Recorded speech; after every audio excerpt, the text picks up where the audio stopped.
Mira mi gente, mira cuántos ingenieros hay ahí. A un bendito cumpleaños, mira ellos allá, mira reunidos. Oye, mira eso, Dios mío, yo te digo a ti. Ese es el fin del mundo ese, mira. Más de 50 ingenieros por un cumpleaños, un bizcocho compraron ellos, míralo ahí. Un bizcochito, míralo ahí, aquí en la obra, ve. Eso es increíble, eso tiene que ser otra cosa, vea.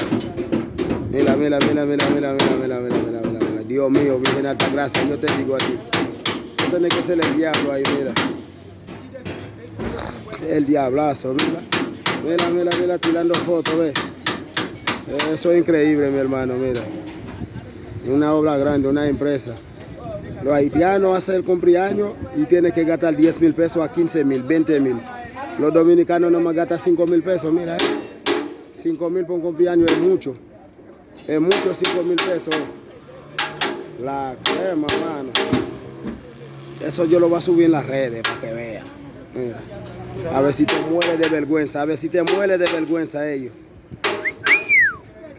Dios mío, mira eso. Eso es increíble, eso tiene que ser otra cosa. Sí, eso tiene que ser otra cosa. Mira, se fue para adentro ya, se terminó la celebración ya.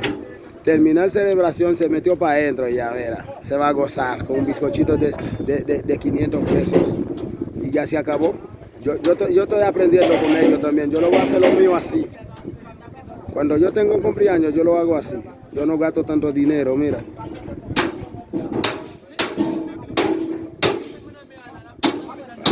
Mamá. Mira, está ahí chequeando la foto, verificando la foto a ver si está bien, La semana. Eso tiene que ser un ejército. Eso. Ellos se sienten grandes ahí, mira.